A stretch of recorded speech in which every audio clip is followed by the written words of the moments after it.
Last week China એમાં ગોન્ઝાવથી શરૂઆત કરી. ગોન્ઝાવ, શેન્ઝન, ફોસાન, ઝુજી, હેંગઝાવ, યીવુ અને સાંઘાઈ.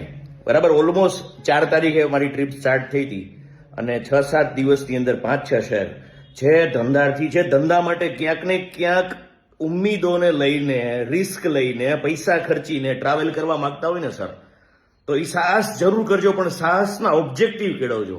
ઓબ્જેક્ટિવ એ જ કે મિત્રતા કેળવવા માટે બહાર નીકળવું ના, મિત્ર ધંધો કરે છે એટલે ચાઇના જવું ના, મિત્ર સર્કલ ચાઇના જાય છે ગ્રુપમાં એટલે ચાઇના જવું છે કે ના. તમને એવી ઈચ્છા થતી હોય ને ભવિષ્યમાં મિત્ર તમારી સાથે હોવા જોઈએ, તો ખાતામાં એવા 40-50 લાખ રૂપિયા પડ્યા હોવા જોઈએ, એ વિચારીને ધંધો કરજો, એ વિચારીને ચાઇના જજો. બાકી ચાઇના પ્રવાસ કરવા માટેનું સ્થળ નથી. એ ઓબ્જેક્ટિવથી ચાઇના જજો. એ 2-4 વર્ષની અંદર એટલી ધગસ કેળવીને કોઈ એવી પ્રોડક્ટ સેટ કરજો જેથી કરીને ચાઇના જવાના હરેક ઓબ્જેક્ટિવ ફૂલફિલ થાય.